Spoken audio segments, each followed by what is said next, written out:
Hey there, fans. Welcome back to another video. I was able to catch Rise of the Beast a couple of days ago, and I thought I'd give you guys my opinion, my balanced and honest opinion on the film itself. Before I get started, though, I do want to say that this is just my opinion. We all have our own opinions. I respect yours, and I'll obviously appreciate it if you respect mine, right? We can obviously comment and discuss and debate in a respectful manner. So before we get into it, first, we need to acknowledge the elephant in the room. Before we get started into this debate, we need to unanimously agree on a definition of what is a soft reboot, right? So a soft reboot is defined as the following. This is according to TV tropes. A soft reboot essentially has many elements of a reboot and feels a lot like one without actually getting rid of the old continuity. Now, I did a poll last month about, and I asked you guys, what did you guys think? Was this a continuation of the Bayverse films, or was it a reboot? And many of you guys thought it was a continuation of Bumblebee as a reboot from the Bayverse. A large majority of you guys think that. Now, regardless of whether you look at it as a continuation from the Bayverse films or a soft reboot, there's a lot of problems, okay? If we're looking at it from a continuation aspect of things, right? Obviously, we have issues. The two biggest one is the fact that Bumblebee comes, or Bumblebee's fighting the Nazis alongside Hot Rod in World War II, and yet in the Bumblebee movie, he's down here, 1987? So we've got a timeline issue right there. In addition to that, biggest one is the fact that The Last Knight reveals that Unicron is the core of the Earth, similar to Transformers Prime.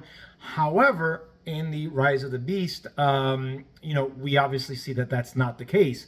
So we've got a problem if this was a continuation. Now, if it's a reboot, we still got problems, right? If it is a soft reboot, why does Bumblebee look exactly the same? You could see the face is the exact same model from the Bayverse films, right? And not only when we look at the face, but we also look at the communication style. In 2007, all throughout all 5 Bayverse films, he's talking through the radio because his voice box doesn't get fixed. Bumblebee, the movie Bumblebee, continues on with that very same thing. The look of the face is exactly the same, as long as, the same thing with the body. I mean, you've got changes based on the vehicle that he's essentially scanned, the new vehicle that he scanned, but it's still essentially the same type of, design, if you will, right? And then, going back, we still have the communication issue, right? The exact same communication issue has happened in the Bumblebee film, and it's happening again in Rise of the Beast, right? So we've got those types of things that are honestly, even if it's a soft reboot, it's a continuation, right? The Bumblebee movie does manage to acknowledge the existence of Sector 7, right? And it also shows a very young Agent Simmons. Again, keeping in line with the movie, the 2007 movie, right? Now, also, per interview with the director himself, he wanted to include Megatron, but wasn't able to because Hasbro wanted to keep the Bay timeline and events intact. All of those indicators to me, regardless of what anybody says, including the new director for Rise of the Beast, this is a continuation, guys. But however you want to look at it, it's fine by me. For me, this is a continuation and a bad one. Even if it was a soft reboot, it's still a bad one, as far as those elements go, right? So let's get into some controversial issues. Okay, unfortunately, identity politics has infected every aspect of pop culture, and Hasbro has unfortunately brought in the divisiveness. Hollywood has managed to trick the younger generations that the civil rights movement took place within the last 10 years. This couldn't be further from the truth. Having been born in the late 70s, I grew up in the 80s, throughout the 90s, and I can assure you they are lying to you. The movie itself was not filled with identity politics, as the actors and directors made it seem during interviews that they gave promoting it, right? As an example, the actress that plays Elena, which is Dominique Fishback, in an interview with Fandango, she states that as black and brown people, we don't get the opportunity to see mind-blowing things like aliens and things like that. Is there anything that you can tease in Rise of the Beast that could suggest that the future of the Transformers film franchise is especially bright because of the movie you made? I feel like the idea of like nothing is ever really new under the sun. Like things work because they've been working a certain way for so long, and that's why you get different characters from different backgrounds, and then the perception changes and the lens from which you see the things change. And so I think like with this, you have these kids from Brooklyn. We've never seen Brooklyn kids meet Autobots. Like it's never happened. We often, as Black and brown people, we don't get the opportunity to see mind-blowing things like aliens and things like that. Mind-blowing scenarios like this.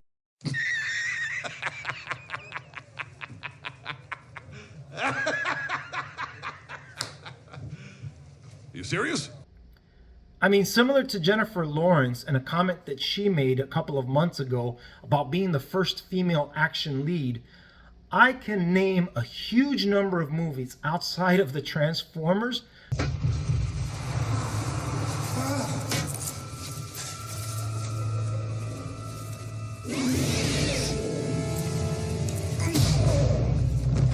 Welcome to Earth. that prove these types of comments wrong and extremely inaccurate and very divisive unnecessarily. But since we're talking about Transformers, let's review some of the previous cast members, like Sergeant Epps, who was played by Tyrese Gibson. Hey, what you want? Pocket! Big pocket! My back pocket! You got 10 back pocket! Left cheek! Left cheek! Left cheek! I can shoot! Okay, B-side! What? Bring it! Who was in the first three films, right? Then you have Leo Spitz, played by Ramon Rodriguez, right? And that was in Revenge of the Fallen. We've got Anthony Anderson, Reno Wilson, Isabella Merced, Jorge Lundenberg, and let's not forget Darius McCary, who voiced Jazz. Now, these are some of the examples that I'm able to give to you to disprove this claim. Listen, we've always had diversity in films.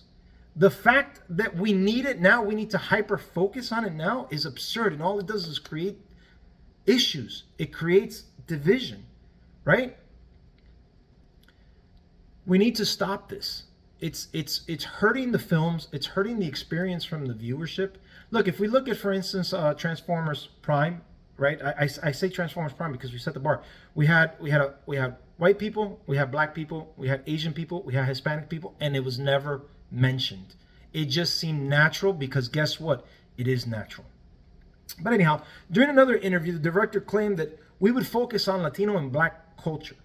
Let me tell you something, as a Latino, right? Latino culture is way too diverse in itself to put into one box. This is Latino culture if you were a Latino in America. If you were a Latino in an actual Latino country, rap was not your thing back in the 90s. My wife, we're only a couple days apart from each other, 46 days apart from each other. She grew up on rock. Rock was the thing during the 90s, in her era. If you weren't into traditional Spanish music, like salsa, merengue, and bachata was just coming onto the scene at that point, right? Same thing with my cousins. My cousins from Peru came over in the 90s. And it was the same thing. Rap was not the prevalent music that they would listen to in their countries, and that's just true across. I had many friends that came from other countries during my teens, and rap was new to them. At least hip hop rap and R&B, the way that we were hearing it here in the United States, it was foreign to them, right? So I think by saying that it's Latino culture, it really takes away, to be honest with you. But for the sake of the argument, why are we focusing on anybody's culture other than Transformers? I mean, this is a Transformers film, is it not? Why do we keep focusing on human characters?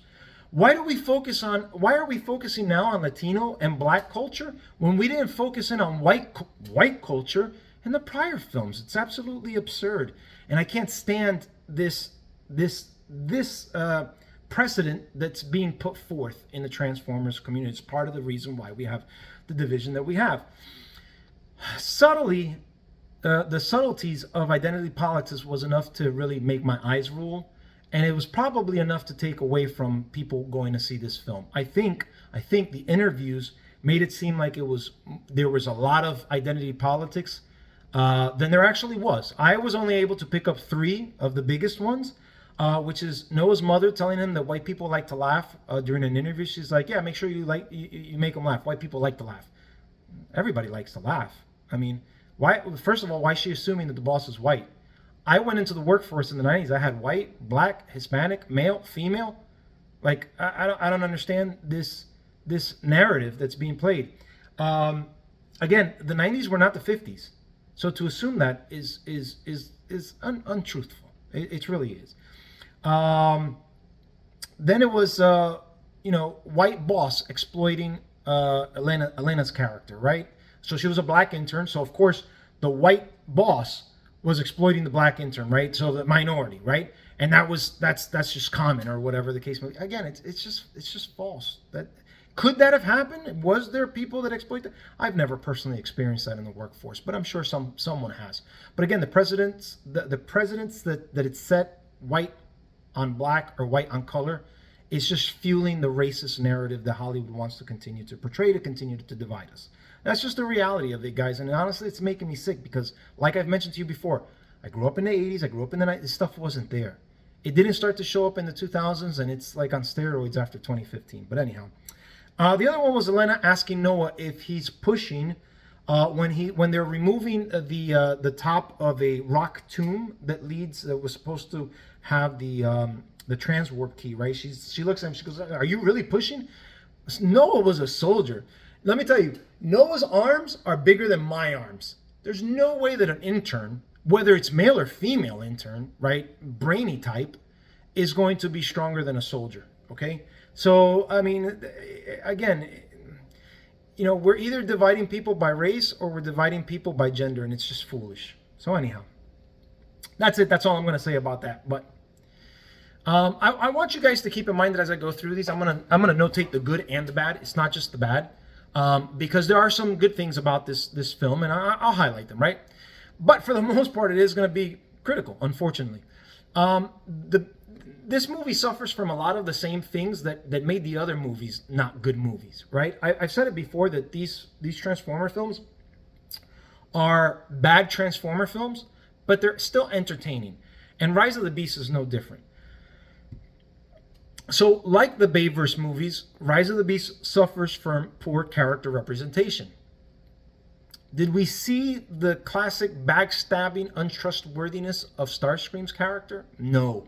We only managed to get the cowardly, groveling side of him, right? Turning Sentinel Prime into a traitor was a hard pill to swallow, given the way that it all played out.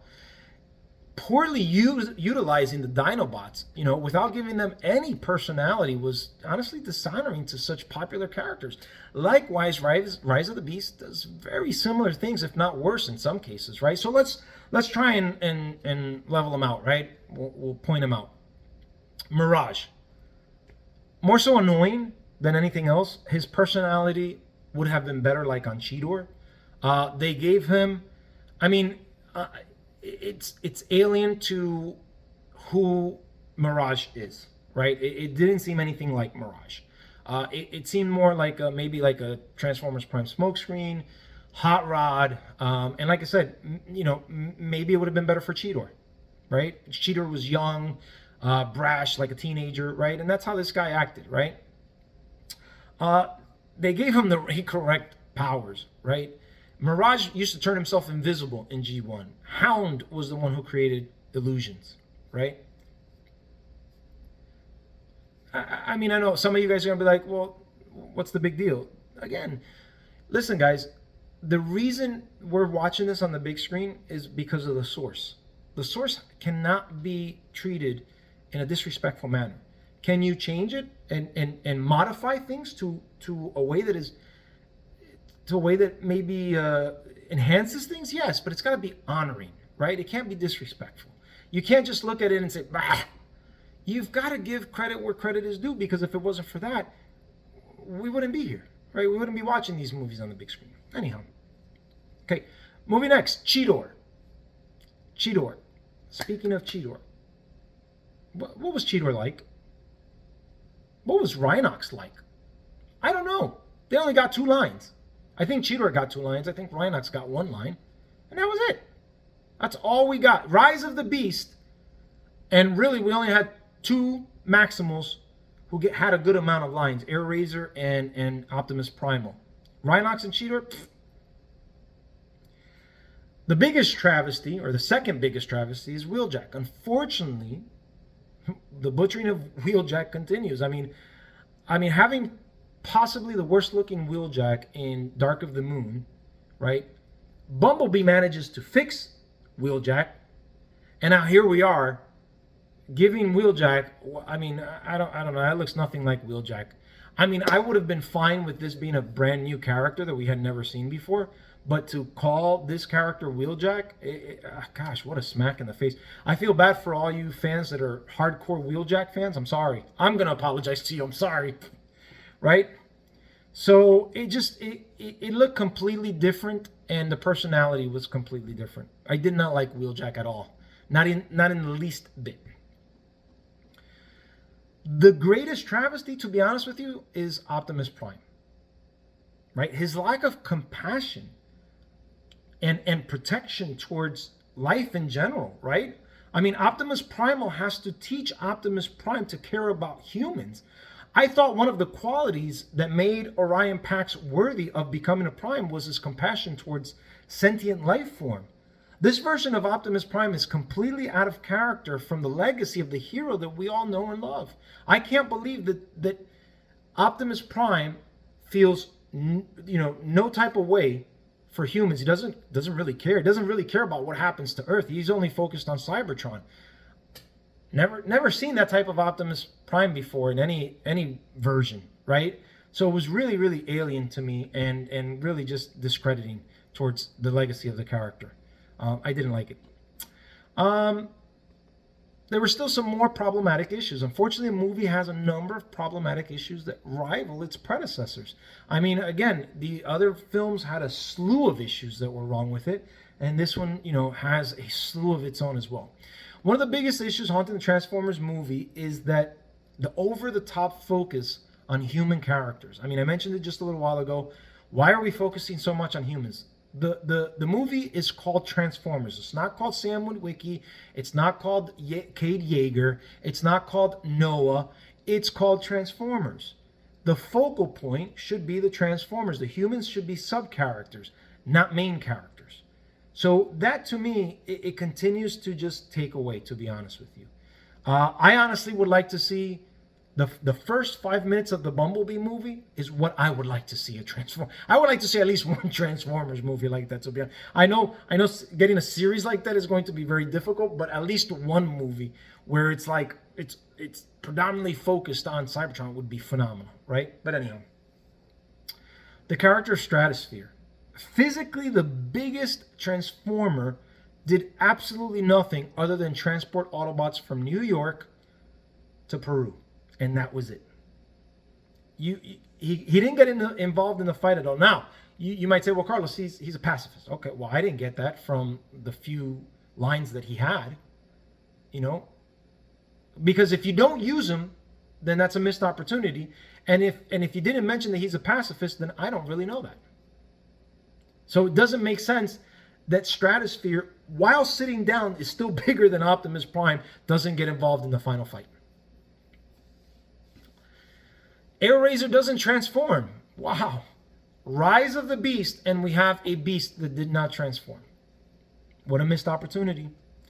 Let's go back to Mirage. Honestly, the fact that he is able to transform himself into a Lambo, a Formula One racer, and then eventually a garbage truck, I mean, what are we doing? I mean, is this kind of like Laserbeak, where Laserbeak was able to transform into just about anything? He went from a TV to a mouse to a replica of Bumblebee. I mean, gosh, man, it's those types of things that just really just take away from the movie, right? Additionally, giving Noah this like Cybertronian bracelet and then the suit of armor was, honestly, it was a cool idea, but it was poorly executed. I mean, the way it was. So, I mean, that's not even something we've ever seen in Transformers before. At least none that I can recall off the top of my head.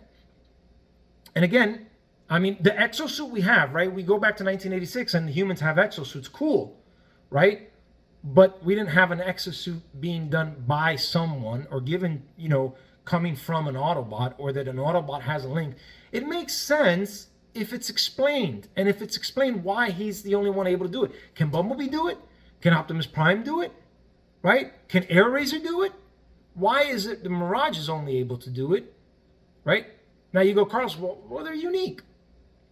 Okay, but we need to establish that.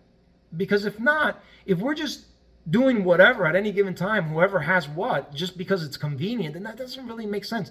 I need explanation. Why is Mirage so different than the other Transformers? Just want to know. So, and it was similar to when Bumblebee repaired himself in The Last Knight. So we've got Bumblebee for 4 movies. We're on the 5th one, and I think it's on the 5th one. And all of a sudden, the 5th one, when he gets pulled apart, he can somehow bring himself back together. We didn't see that in any of the prior films, but it happened in The Last Knight. You need to explain why he's able to do this. Is this a new power? Is this an upgrade? Did he come across something where it allows him to do these things? And something like that's big needs to be explained. Why, if it's an upgrade for him, why don't the other Autobots have that upgrade? Why don't the Decepticons have that upgrade? Who came up with the upgrade? Right? Again, we need consistency, guys. We really do. And to be quite honest with you, I think the biggest thing that I have with Mirage is the fact that it's Mirage and not Jazz. What a huge miss for them to correct what they did with Jazz in the first film, right? Where he was a Pontiac Solstice. Because Porsche didn't want to get involved in war, robot warfare, right? But here Porsche has allowed them to use the car in this film, and we get Mirage instead of Jazz. I mean, what a miss! What a miss! I've mentioned to you guys before, my father's from Peru. He was born there, so I am part Peruvian, and I know a good amount of my Inca background, right? My ancestry. And though I can appreciate the Incas getting some love in this, because normally it's either, when we talk about big civilizations, we talk about the Egyptians, we talk about the Mayans, right, the Aztecs. So it was pretty cool to that the Incas got some love, right? However, from being in that area, I can tell you, I was in that area in 2016, and I took an excursion all throughout Cusco, and went to Machu Picchu. Right, went to Nazca in 2014, if I'm not mistaken. So I can tell you from being in the area in Cusco, they had temples that were dedicated to the sun and the moon god, right? I didn't see animals in the temples. So to have the Maximals now part of Inca culture was inaccurate. I didn't like it. Wasn't. I mean, if you're going to be accurate with somebody's history, somebody's culture, somebody's ancestry, be accurate, or if you're going to include it, be accurate, right? And then I also didn't like the fact how they made it seem like the Incas were also the same type of native Indians from the Nazca area. So my grandmother's from Nazca, and I was there, like I said, in 2014. I got to see the Nazca Lions. It's an entirely different tribe of indigenous people, right? The Incas and the Nazcas are 2 different tribes. Now, did the area become, get overtaken when the Incas were in power and at the height of their empire? It could be, but they were 2 different people, very, very different. When you look at it. But anyhow, those were some of the issues that I had regarding this thing. It also made it seem like the village in Cusco was like right there by Machu Picchu. Actually, it's a good amount of ways. When you're at Machu Picchu at the top of it and you look down, there's nothing but mountains and jungle. You can't see that valley anywhere nearby. When we were in that valley, I think we drove for like over an hour and a half maybe to get to the base of where Machu Picchu is, and then we actually took a hiking trip all the way up. But anyhow. So not entirely accurate. Again, I appreciate the fact that they're in there, but not entirely accurate. Ape Link was defeated way too easily. And why is he the Maximal leader? That doesn't make sense to me. Maybe there's a comic book out there, because there have been a bunch of Beast Wars comics that I really haven't read or kept up with. I'm just going off of the TV show. That was my main source of knowledge from the Beast Wars, right? Did all the Maximals escape the Maximal planet? I mean, Air Razor at one point makes a reference that the others are gone. And she's the last one after the Maximal split on Earth. Apparently Optimus Primal, Rhinox, and Cheetor stay in Peru while Air Razor goes to North America. And she's apparently there with some other Maximals, but we don't get to see who, or doesn't mention why, or kind of convenient. Why would they split up? Why would 3 split up from however the other are, right? Unless you do a 50-50 split, right? 3 here, 3 there, that kind of makes sense. But to say 3 over here and 1 over there, that doesn't make sense, man. Two, if we're talking about only 4 Maximals, 2 here, 2 there, makes sense, right? Dude, during the last fight, when they have the transwarp key, who created the console? It looked like the console just appeared, it materialized, right? From, Scourge and Battletrap and Nightbird. It looks like they were there. They're walking on this platform and it's materializing. So it seemed like to me that the Terracons made the console. Why is there a kill code? Why do the ancients have a kill code to a console that was just built right before our eyes in present day? That doesn't make sense to me. I don't know, maybe you guys saw something different, but that doesn't make sense to me. I mean, it would make sense if the ancients had built something to stop, with the help of the Maximals, of course, to stop, and you put the key in there. I don't know. I don't know. It would make sense that there's a kill code if somebody else built it, but it doesn't make sense that there's a kill code for the Terracons to build it. You're literally giving your enemy a way to stop you. That didn't make sense to me, but anyway. Anybody else think the Maximals were kind of really big in beast mode comparing to their sizes in robot mode? It seemed like they were all about the same size in robot mode, but in beast mode they were clearly bigger. Cheetor's clearly bigger than Bumblebee, as they're, one is Cheetor's running and Bumblebee's riding down the valley, right? So I don't know, I just felt kind of off. Maximal planet, was it an actual Maximal planet like the jungle planet, or was it future Earth? I really didn't quite understand that. If it is a future planet, like I said, how many Maximals escaped? Was it the entire planet got evacuated? Because if we have an entire planet of Maximals, I think they can stand up to 3 Terracons. Even if you talk about the other, like the replica Minicons and the replica Frenzies or whatever they were, I think an entire planet, I don't know, would be able to defend itself and not give up so quickly the way they did. That just seemed off to me, to be honest with you. Let's see here. Now, if let's say it's future Earth, where are all the other humans, right? That doesn't make sense to me, that it's future Earth.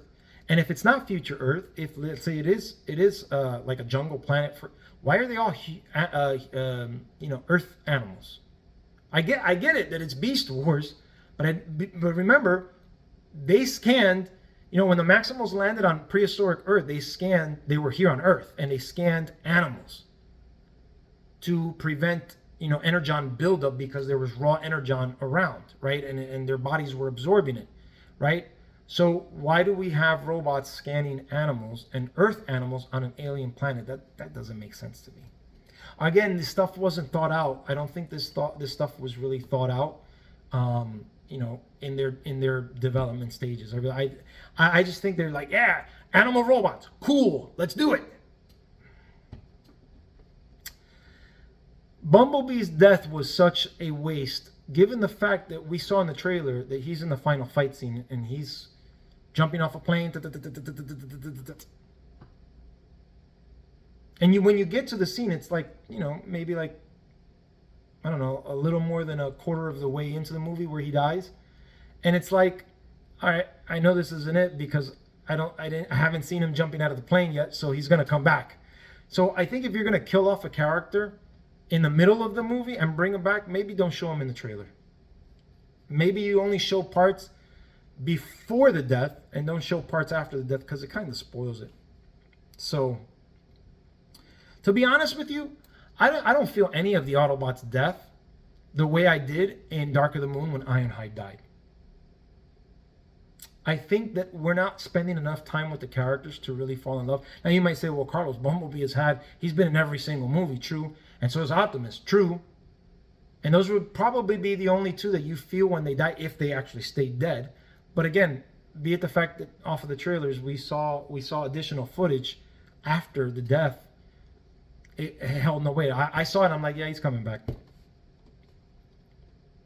So, like I said, it's like its predecessors. There are things in the film that look cool but don't make sense realistically. There's a moment where Scourge hits Airazor with some device, and it starts to turn her evil. Why did he only do it on Airazor? Why didn't he do it on any of the other Autobots? I think it would, if that's all it takes, I think it would be a lot easier. That battle would be pretty much over in a heartbeat. Is he only able to use one? Well, then maybe they should write a line. Maybe Nightwing, or what was her name, Nightbird, should have flown in and be like, man, maybe we should do that to all the Transformers, right? Or all the Autobots. And be like, yeah, I only have one. Explain why something of that magnitude can only be done once, versus having no explanation and leaving the audience wondering, well, why didn't you just do that with everybody, right? Yeah. Moving on, comedy. The tempo of humor was better placed than in prior films, to be honest with you. I did chuckle at most of it, right?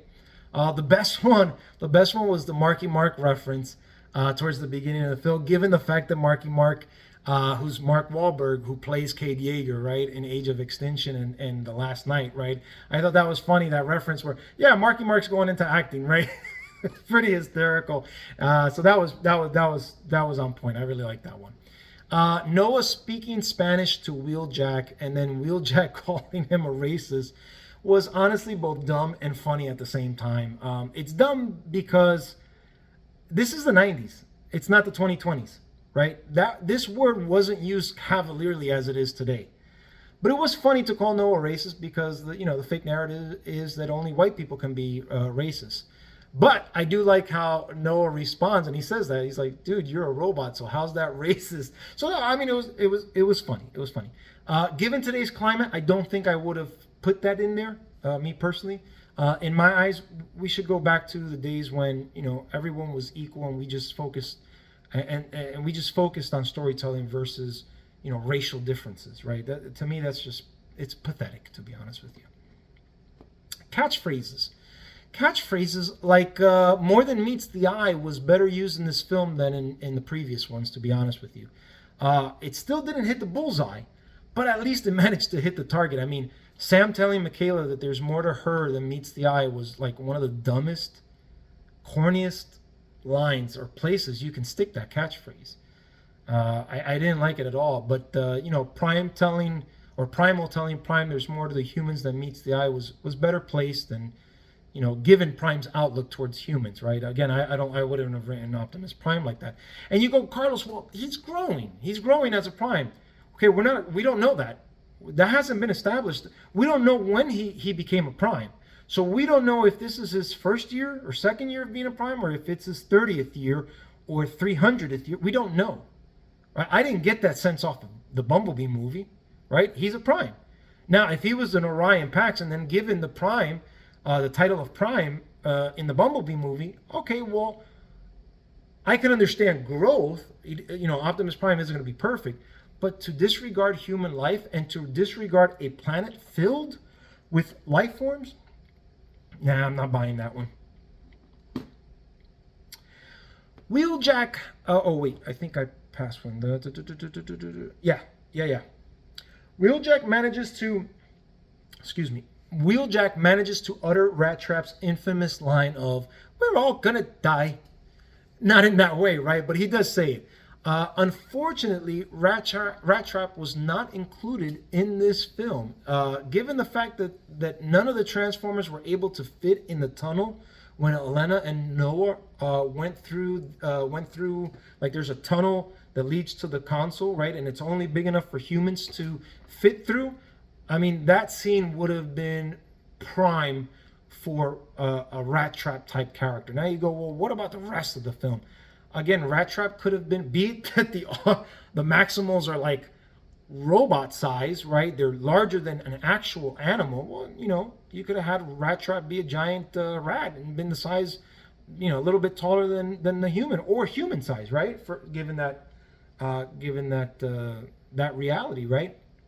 And then you could have had like one of those frenzy bots, and then rat trap gets overwhelmed in there. I just think that having rat trap in there, you know, specifically for this scene and that line would have been good.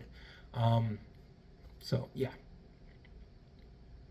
Hearing Optimus Primal tell Cheetor and Rhinox to maximize was very cool and very well placed. I do like that. It was almost as good as hearing Optimus tell the Autobots to transform and roll out for the first time. Really well placed, you know, catchphrase there. Let's move on to action. As far as action goes, you know, Rise of the Beast does not disappoint. Matching action sequences that rival even surpass in some cases the prior film, right? The fight sequence at the museum, along with the final fight sequence, did not disappoint. It was really well done. You know, I mean, you can nitpick all you want at it, but it's not worth it. You know, if you find anything, it's going to be minuscule, or you're just really looking for stuff. I think the fight scenes were done really well, for the most part, right? I did not like Noah saving Optimus Prime and then Optimus Primal coming in to save them both. You got to think about this. They're being sucked in to the point where Noah uses his exosuit, catches him by the axe, uses his exosuit boosters to stop himself from being pulled back, but he just doesn't have enough juice. And here comes Optimus Primal with no boost whatsoever. Now Optimus Prime can't hold himself back, right? Because he's getting sucked in. Noah with the boosters holding his ground, and then here comes Optimus Primal with no boost whatsoever, still in gorilla form, able to save them all, no problem. Then they just run away. Again, there's things that are done because it looks cool versus making sense. But the action overall was good. You know, you're not gonna. That's what makes this. I think that's what makes this movie, or is gonna make this movie better than the Bumblebee for a lot of folks, is that it has more action. Definitely has more action. I would say the action rivals that of Dark of the Moon. You know, you're looking at that type of an of action, right? It would be somewhere along the line. And even the first Transformer film, when they're, you know, going into that city, into Chicago, it's like action. So it was good. Now let's get into the numbers, right? One thing is opinion, another thing is facts. Everything I'm giving you is opinion, is my opinion, the way I see it. But facts are facts. Numbers are numbers. Numbers don't lie. Numbers can be manipulated, though. So I want you guys, I work with numbers at my job. I work with trillions of dollars worldwide. So numbers are very important, and numbers have to be very precise. Let's look at the numbers. Opening weekend showed promising signs for Rise of the Beast, to be honest with you. It pulled in $60.5 million domestically and about $110 million internationally, versus a budget of $200 million. So that's not bad in its first opening weekend. Now, second weekend, not looking so good. It's not looking as promising as the first. It's showing, according to the numbers.com, we're showing a 66% drop in viewership from the weekend, from weekend 1 to weekend 2. Not week 1 to week 2, but weekend 1 to weekend. So I want to make sure that's really clear, you know. Like I said, according to the numbers.com, domestically the movie has made $101 million and $174 million for a total of $275 million so far. That's overall. That's including the weekend between for both weeks, right? Because we're heading into actually week number 2, as a matter of fact. So on the surface, the movie seems to have made its money back. We're talking about $275 million versus a $200 million budget. But we know that that's only the budget. That's not including, like, you know, marketing and other things, right, that play into it, right? You know, paying percentages towards the theaters themselves, right?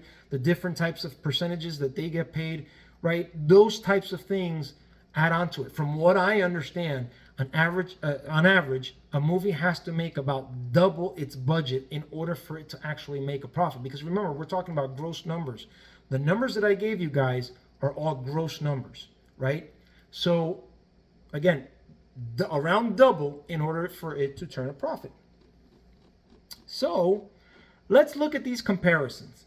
Okay, I've got, as you guys can see here in this table, I broke down, and again, I'm using all the numbers from the same site, numbers.com.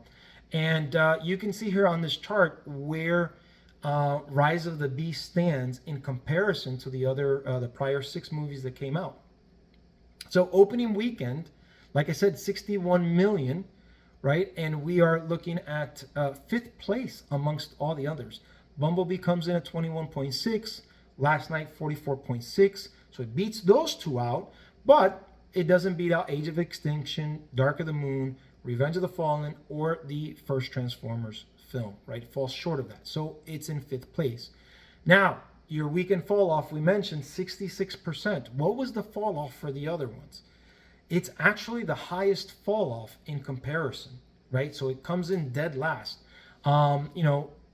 Second to this was, let's see, Age of Extinction had a 63% fall off. Last Night, 62%, so those were the highest. Revenge of the Fallen, 61%, 3 highest right there.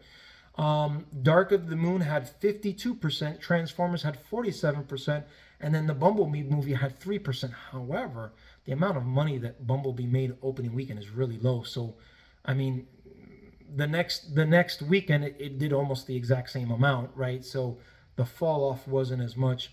We can speculate as to why, but we know that the Bumblebee movie didn't make anywhere near as much as the others. And we're going to show that. Week 1 earnings. Let's look at week 1 earnings, right? So now this is the entire week, not just the weekend. Entire week. 7 days. 7 days is the set here. Comes in 5th. Made 80.6 million. Bumblebee made 46.2. Last Night made 78.8. Age of Extinction did 138.3. Dark of the Moon 194. Revenge of the Fallen 228.4, and then the regular Transformers 165.3. And some of you guys might think, wow, why is Revenge of the Fallen so high? I think Revenge of the Fallen has the same syndrome as Iron Man 3, to be honest with you. Iron Man 3, in my eyes, was the worst Iron Man of the 3 films, and yet I think it pulled the most amount of money, and I think the reason why is because of the work that was done prior. People were expecting the same quality film, so I think people were expecting the same quality from the first Transformer film, and then, Revenge of the Fallen was Revenge of the Fallen, right? Let's see. So we cannot look at all the other ones, domestic and international, or worldwide, because, right, we're only into the 2nd week. But what's interesting is the amount of weeks that these movies were in the theaters for, right? So Transformers had, the first film had the longest run. It had 19 weeks. Revenge of the Fallen had 17. Dark of the Moon had 16. Age of Extinction had 15. The Last Night only had 10 because it was really bad. Bumblebee had 11. So I don't know how long Rise of the Beast is going to last in theaters. It'll be interesting to see where it fits along the line. However, based on these numbers, to be honest with you, this isn't good for Rise of the Beast. Especially since I did a poll, and a lot of you guys said how it was like the best or one of the best between 1st and 2nd, and a good portion said 3rd and 4th. But the vast majority of you guys said between 1 and 1st and 2nd best Transformer film out of the 7, right? These numbers don't seem to indicate that, to be honest with you. We can speculate as to why, right? But it's there, right? These are my final thoughts. Overall, this movie was not a bad movie. It was not at the same level as The Last Night or Revenge of the Fallen bad. That being said, though, it's not a great film either. To be honest, though, none of the films are. None of the Transformer films are. I've mentioned it before. These are good Transformer films, but, I've mentioned it before. These are not good Transformers films. Are they entertaining? Of course they are. But they don't excite me to want to see more. In fact, the more these films come out, the more I want the film to be just completely rebooted, right? This movie doesn't change my outlook towards the film franchise whatsoever. And it's sad because, if I'm not mistaken, I heard today that the film sequel or another film has been greenlit. I guess the 275 million is good enough for them. I don't know. It is what it is. We'll see what happens. But me personally, I continue to feel that Hasbro has no clue what they're doing regarding their franchise. This movie had too many characters that didn't get developed. When I look at the films like Cap 3 and Infinity War, which had massive amounts of characters, right? I know that it can be done. And based on how things built up, the audience knew each one of the characters and was able to even get to know the newcomers in a very solid way. Like in Cap 3, when Black Panther came on, I was like, oh man, Black Panther, yes. You know, and they developed him right there. They didn't have to worry about all the other characters because we already had a background on them. Same thing with Spider-Man, right? They had not Tobey Maguire. I'm sorry. They had Tom Holland, Spider-Man in there, and they introduced him there. Obviously, we were all excited to see that, right? And again, they did a really good job with incorporating him and us seeing the beginning aspects of him. Why? Because we didn't have to worry about all the other new characters or all the other characters that had already gotten a solid, shot at being displayed in prior movies, right? So I know it can be done, right? Now, I didn't get that from this film, right? The Maximals did not get enough screen time. We certainly didn't get enough time to explore the dynamics between the different characters. I mean, we didn't get to see a whole lot of the Terracons, right? We got to see all these other creatures. We don't know who they are. I was under the impression that we were also going to see Decepticons and we were also going to see Predacons. I didn't see that. Or Predacons? No, Insecticons, excuse me. Insecticons and Decepticons. And all we got to see were Terracons. So now you go, Carlos, well, that's a lot of factions. Yeah, but if you're doing it, if you're rushing everything, of course it is. Give me a second. Let me explain this. Let me explain where I'm going with this.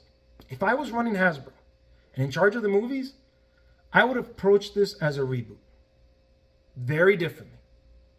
I would have done one series of films to focus and develop on the Autobot characters. Autobot Decepticons. On Earth. Between Cybertron and Earth. Then I would have a second string of films focusing on the Maximals. Maximals versus Insecticons, Predacons, however you want to do it. Okay? So, trilogy for the Autobots, separate trilogy for the Maximals, right? After each series has had their respective trilogy, I would have then had one film to bring the two together, the two factions together. And then I would have had Unicron as the overall or developing overall villain, right? That threatens both worlds / timelines, which would then allow for an ultimate team up between the Autobots and the Maximals and possibly some of the other factions if they're not, on the side of Unicron to come together and have like a Royal Rumble, if you will. Now, given Rise of the Beast post-credit scene teasing a G.I. Joe crossover, would also have allowed a third series of movies, right? That would have eventually been able to have been included in that final, Avengers type movie, if you will, right? Thus giving Hasbro a movie verse that would rival Marvel's. So you guys see what I'm talking about? So you've got Maximals, you've got Autobots, and then you've got G.I. Joe. Each one has its own trilogy, each time building up towards the bigger bad guy, right? Like Marvel did, which was Thanos, right? Only you're probably not going to do it in 10 years, or maybe you will. You milk it. I think Marvel did a really good job milking that Thanos thing, right? And then you bring, if you wanted to do all three of those, right? Then you bring them in, as long as they're successful, you bring them in and you fight Unicron as the big bad guy at the end. I mean, why would you, you guys know me, I am not a fan about changing things that if it's not broke, don't fix it. And Marvel showed us a winning formula. DC, in order to not mimic Marvel, did the opposite. Instead of building up each character individually and then bringing them in as a team and then adding onto it, they didn't do that. They brought everybody together as quickly as possible, and then they branched out to do their own separate films. And look where DC's at now. They're rebooting their entire movie franchise. And they're suffering for it now, right? Flash over this weekend bombed. Black Adam didn't do good. Shazam 2 bombed, right? They're suffering for their lack of vision, their lack of structure, however you want to go. And Marvel's not doing that great either. Not in comparison to what they were doing during the golden years, right? And also, let's be honest. G.I. Joe movies have flopped. All of them have flopped. They're not good. And I'm a big G.I. Joe fan. I've been collecting the new 7-inch action figures, right? They remind me of my childhood when I had the 3 3/4 inch action figures, right? I love G.I. Joe. I'm a huge G.I. Joe fan. But the movies are horrible. They weren't good, none of them. The first one was garbage. The second one was better than the first, but still wasn't good. And then the Snake Eyes movie was, oh gosh, that was such a bad film. Anyhow, it was one of my favorite characters. So adding that franchise to a mediocre, successful Transformer film doesn't seem like a winning formula in my eyes. It would really need to be something different than what we've seen before in order to pull it off, to be honest with you. I mean, new leadership would be needed, right? Let me put it to you in football terms, right? After you fired the head coach a number of times, you fired the defensive coordinator, you fired the defensive coordinator, you've brought in new players, you've franchised some, and you've gotten rid of others, right? You release them, and so on and so forth. Then you got to start looking at general managers and be like, all right, maybe it's the general manager, right? And in these films, the same two names pop up in all of these films, which is Michael Bay, right? He directed 5 of them, but he also produced Bumblebee in this one. His name popped. I saw it in the credits. And then this, what's this guy's name? Bonaventura, is it? Let me take a look here. Let me find him. I think Lorenzo.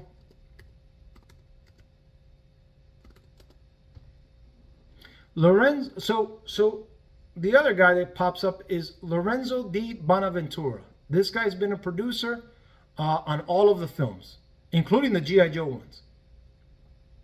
You've got a mediocre franchise with Transformers, and you've got flops with G.I. Joe. To bring them two together, I think can really hurt more so the Transformer franchise than help it out. It might help out the G.I. Joe one, but it'll definitely hurt the Transformer one in my opinion, right?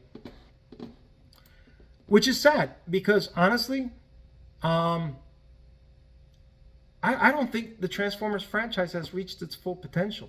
I think, honestly, I believe that the Transformers movies can rival Marvel and DC.